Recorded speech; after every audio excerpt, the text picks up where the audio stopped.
A millionaire follows her black nanny after work, and what she finds changes everything. You won't believe what happens next. Like this video, subscribe to the channel, and let us know in the comments where you're watching from. Do you really think I don't know what you've been doing? Isabella Montague's voice echoed through the marble hall of the mansion, laden with an arrogance that only decades of privilege can build. Running out every day at 5, refusing a ride, lying about where you're going. Sofia stood motionless in the doorway, her hand still clutching the key she had just used. At 32, she had learned that calm was her best weapon against people like Isabella. She didn't turn around. She didn't show any sign of haste. She just took a deep breath and smiled, a smile that held enough secrets to bring down empires. "May I ask what you're talking about?" she asked, her voice soft as velvet, but firm as steel. Isabella descended the marble stairs like a queen descending to her throne of judgment. Her pink Chanel stood out against Sofia's simple uniform, a difference she made sure to flaunt whenever possible. "Don't play dumb with me. For 3 years, you took care of my son like you were a saint. But lately," she stopped a few inches away from Sofia. "Lately, you've been different, distant, hiding something." What Isabella didn't know was that Sofia had spent the last 6 months documenting every racist conversation, every despicable comment, every subtle humiliation that this family considered normal. The small recorder in her pocket had captured things that would make even the Montagues' closest friends recoil in shock. "Perhaps you're imagining things?" Sofia replied, adjusting the strap of her purse with a calmness that made Isabella frown. "I always leave at the same time, always for the same reason." "What reason?" Isabella crossed her arms, a gesture that her diamond jewelry transformed into a display of power. "Because I've asked you 3 times, and you always change the subject." Sofia finally turned, and her eyes met Isabella's with an intensity that made her involuntarily step back. "Do you really want to know?" There was something in her tone, a silent promise that some doors once opened could never be closed. Isabella hesitated for a fraction of a second, but her pride spoke louder. "I demand to know. This is my house, my son, and I have a right to know where my employee goes every afternoon." "Employee." Sofia repeated the word slowly, as if savoring its bitter taste. "All right, Isabella." The use of her first name without ma'am made the millionaire's eyes widen. "If you're so curious, why don't you follow me tomorrow? I'm sure you'll find out exactly what you need to know." The challenge hung in the air like a time bomb. Isabella felt something cold run down her spine. It wasn't fear, she tried to convince herself. It was just surprise. Sofia had never spoken to her like that before. She had never shown anything but respectful submission. "Maybe I will," Isabella murmured, but her voice lost some of its previous strength. Sofia smiled again, this time a smile that promised revelations. "Great. See you tomorrow then." And she walked out the door, leaving Isabella alone in the marble hall with the unsettling feeling that she had just accepted a game whose rules she did not know. Outside, Sofia got on her bike and rode off into the sunset, carrying with her 3 years of silent humiliation and a plan that was about to turn the Montagues' privileged life into rubble. What Isabella would discover the next day would change not only her perspective on her nanny, but on herself and the price some people pay for underestimating those they shouldn't. If you're enjoying this story of twists and justice, don't forget to subscribe to the channel, because what Sofia was hiding will make you rethink everything about jumping to conclusions and who really holds the power when the truth comes out. The next day, Isabella woke up with a strange feeling in her stomach. It wasn't fear. People like her weren't afraid of maids. It was more of a deep irritation at being challenged by someone she considered completely under her control. At 4:45 p.m., she was already sitting in the black Mercedes-Benz 2 blocks from the house, waiting.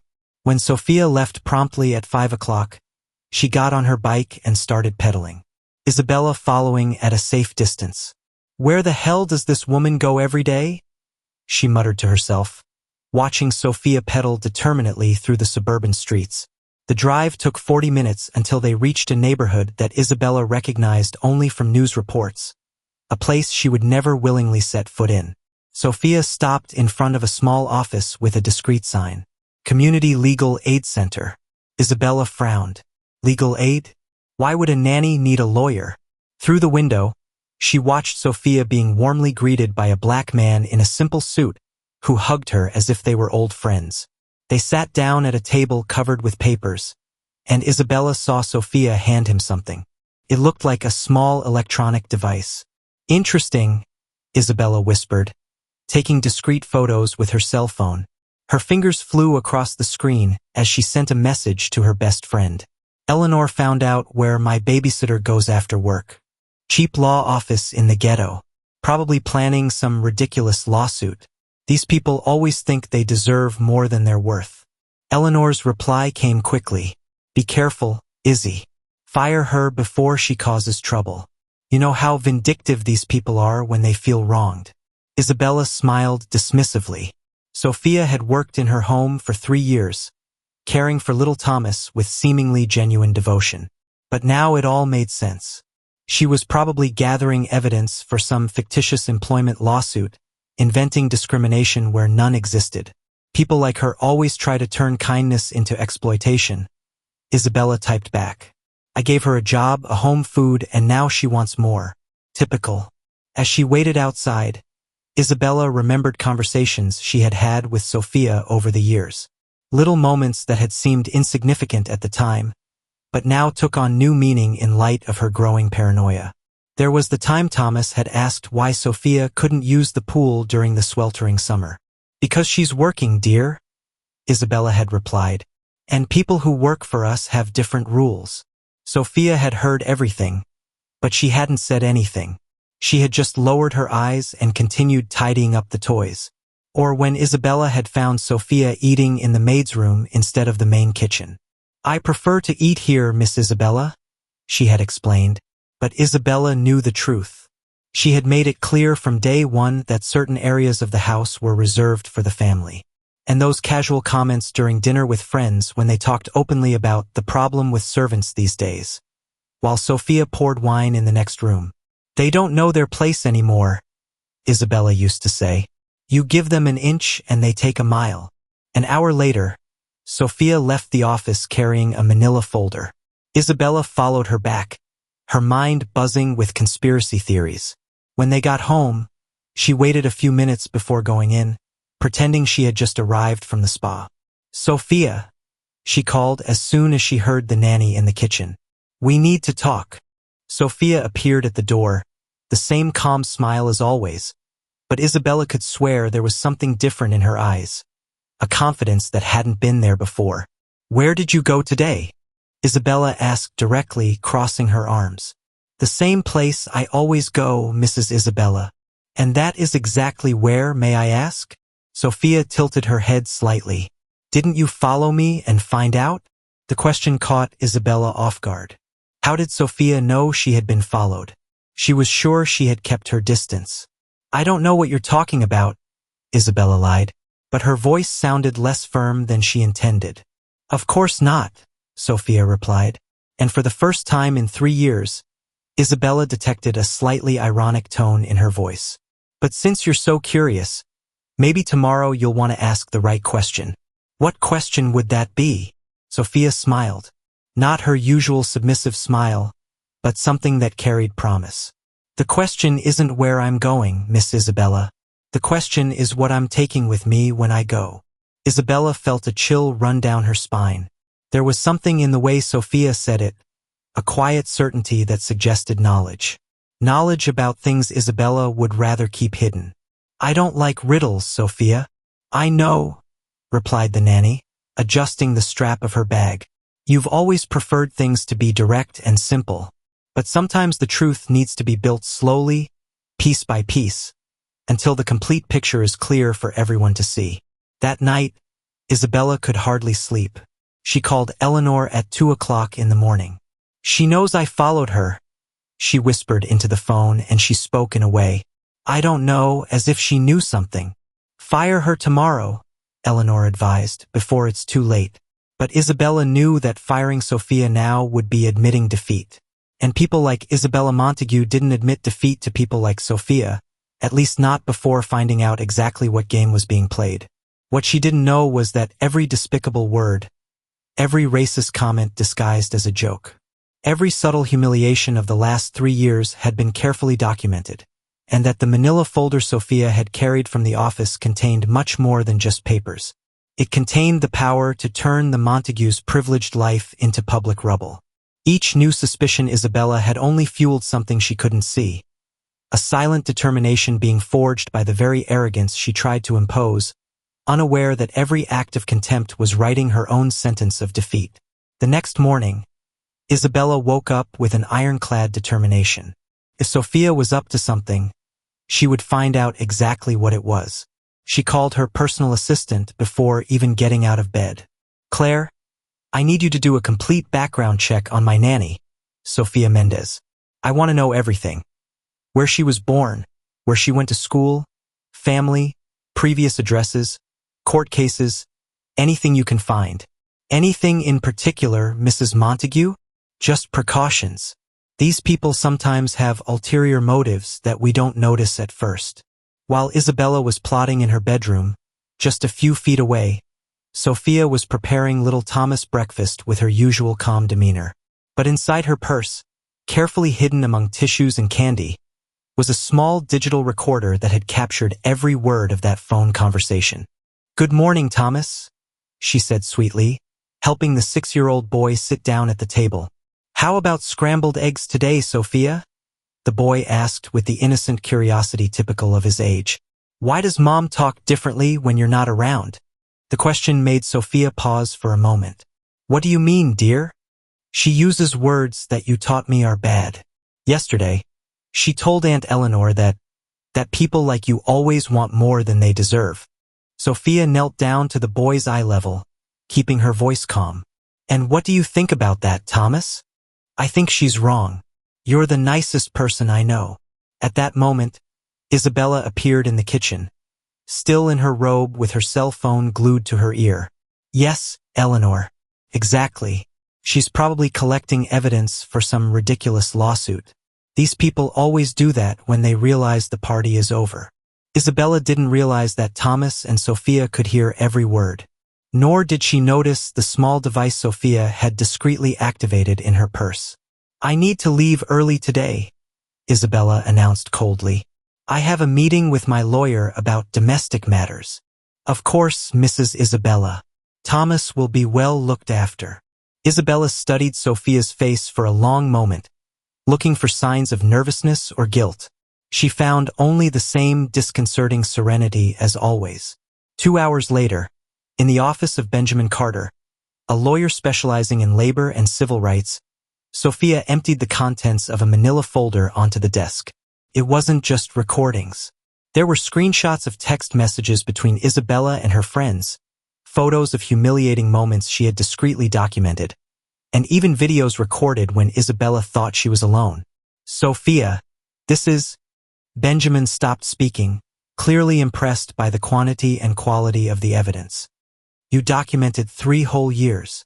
Every insult, every racist comment disguised as a joke.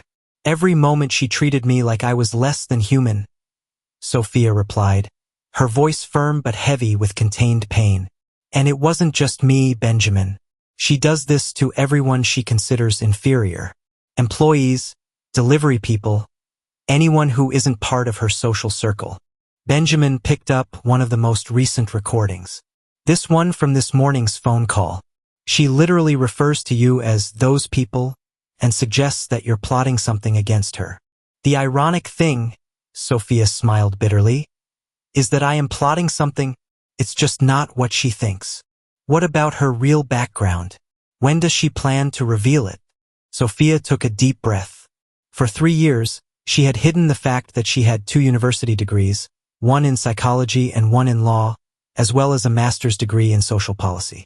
She had taken a job as a nanny, not out of desperate financial need, but as part of academic research on domestic racism in high-income families.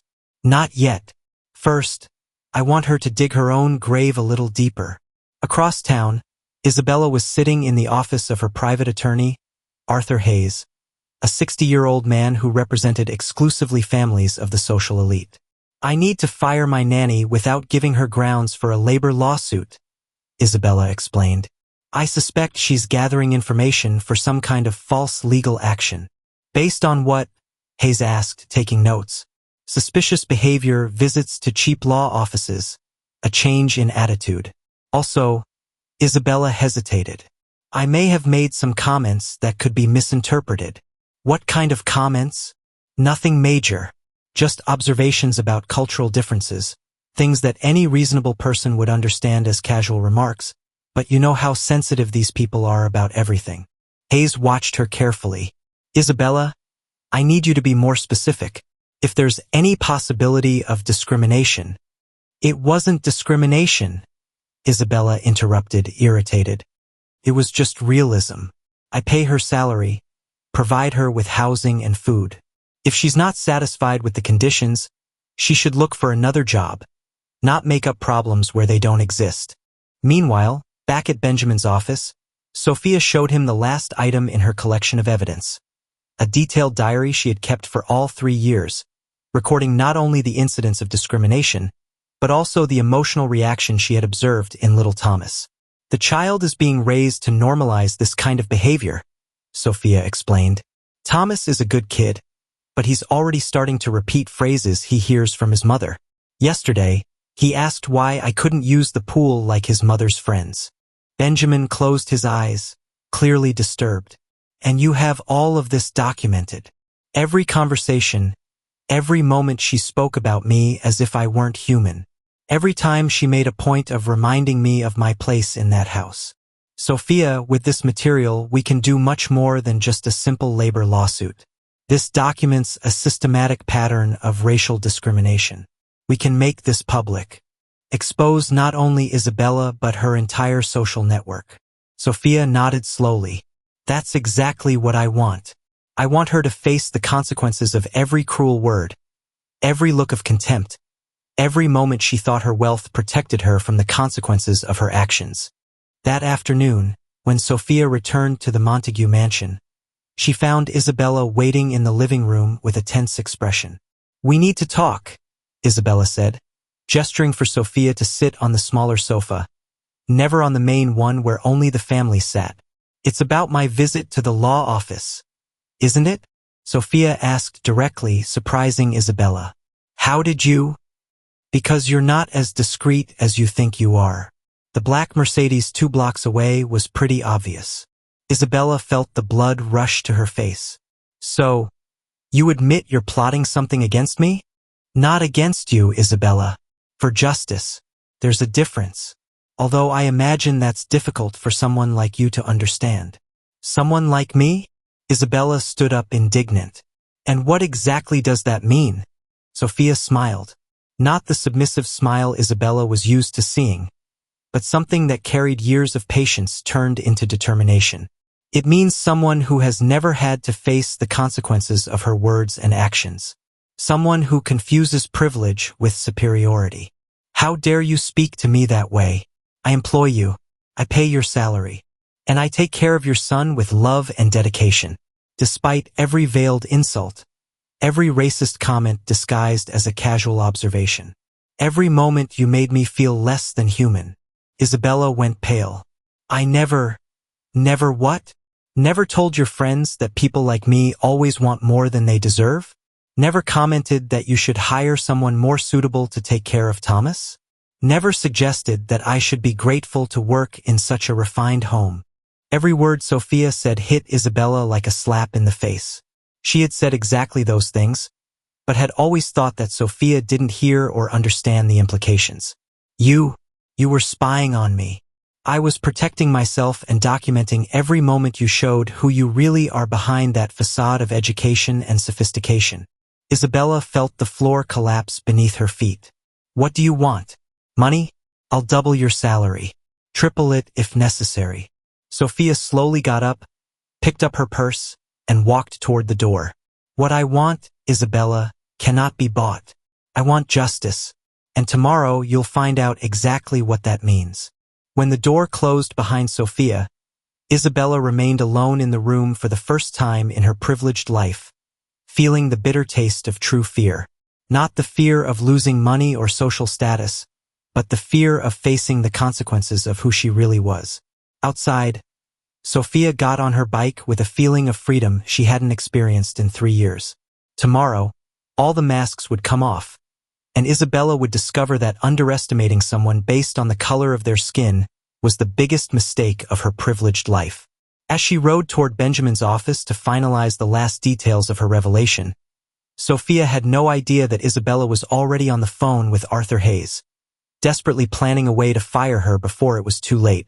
What neither of them imagined was that Sofia's true identity would turn that silent war into something much bigger than a simple dispute between boss and maid. The next morning, Isabella woke up determined to end the situation before it got out of control. At 8 o'clock, she was already dressed and waiting for Sofia with a letter of resignation in her hands. "Don't even come in," Isabella announced when Sofia arrived at the gate. "Your services are no longer needed. This letter formalizes your immediate dismissal." Sofia accepted the envelope with her usual serene smile. "Are you sure you want to do this today, Isabella?" "Absolutely. And it's Mrs. Montague to you." "Actually," Sofia opened her purse and took out a folder. "I prefer it's just Isabella. Or better yet, defendant number 1. Isabella felt the blood drain from her veins. "What are you talking about?" "I'm talking about Dr. Sofia Mendez, Ph.D. in social policy from Columbia University, Master of Civil Law from Harvard Law School."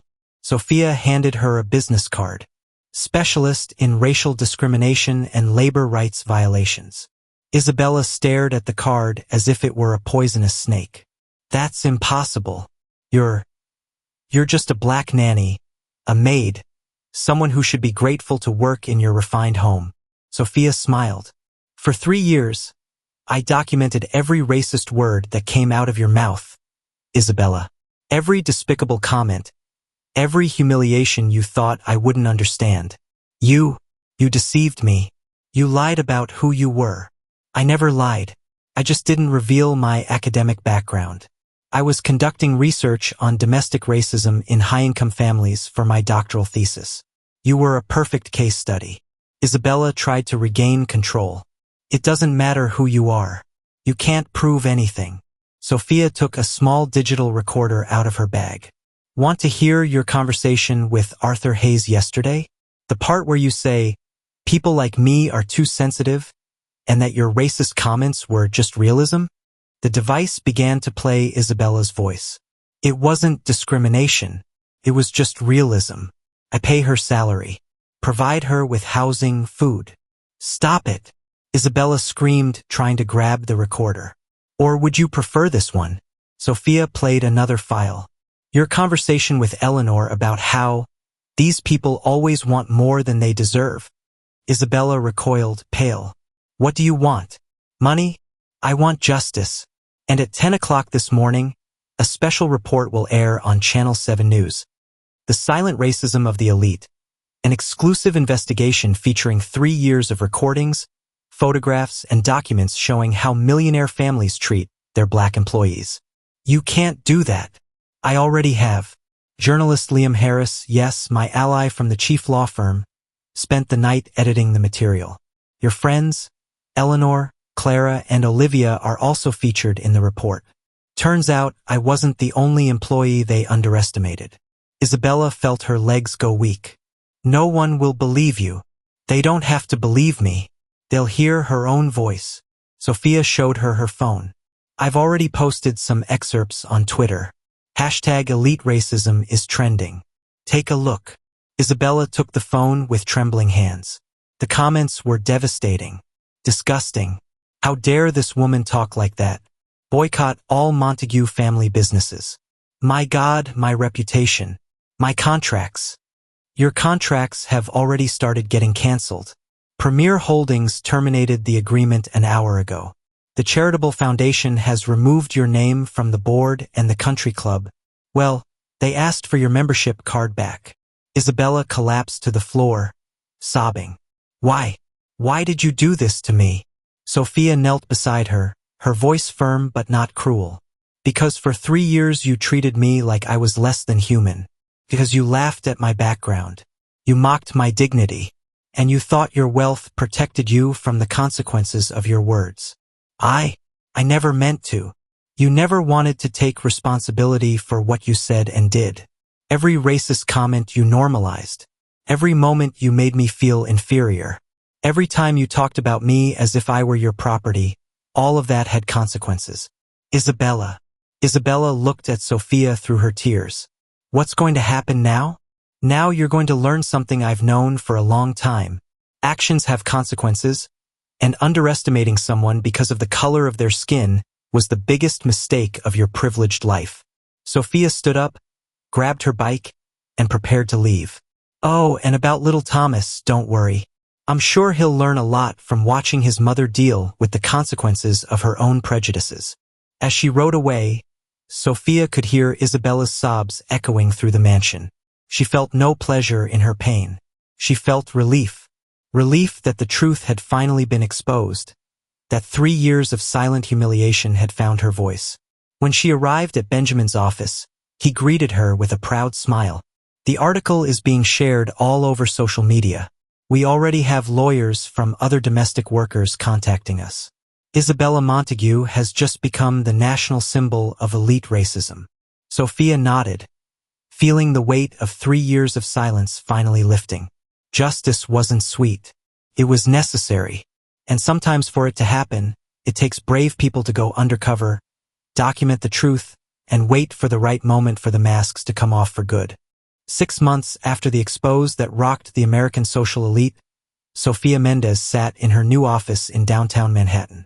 The sign on the door read, Dr. Sofia Mendez, Executive Director of the Institute for Social Justice and Labor Rights. The report had sparked a national wave of awareness about domestic racism. Prestigious universities offer her professorships. Publishers wanted to publish her research, and civil rights organizations invited her to lead national campaigns.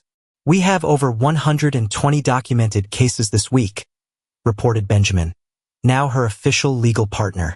The hashtag elite racism has become a national movement. Little Thomas, now in the care of his paternal grandmother after Isabella lost temporary custody, visited Sofia regularly. Away from the toxic environment that normalized prejudice, the boy was thriving. Aunt Sofia, he said during a visit, Grandma explained to me that Mommy was sick inside. Will she be okay? Isabella had lost almost everything. The mansion was sold to pay lawyers and fines. Her business contracts evaporated. Her friends from the social elite shunned her. And she now lived in a modest apartment, working as a freelance consultant when she could find clients. But there was an unexpected turn. After months of mandatory therapy and community service, Isabella sought out Sofia with a formal apology and a donation of $50,000. All the money she had managed to scrape together by selling her jewelry. It doesn't erase the past, Isabella, Sofia replied firmly. But it can be the first step toward building a different future for yourself. 2 years later, Isabella was working as a volunteer at a community center, teaching English to immigrants. It was humble, low-paying work, but for the first time, she felt she was contributing to something bigger than her own ego. Sofia's institute had become a national reference. Her research became a best-selling book, and hundreds of cases of domestic discrimination were exposed through her work. You know what makes me most proud? Sofia told Benjamin. It's not that I destroyed Isabella. It's that I built something that protects thousands of people like me.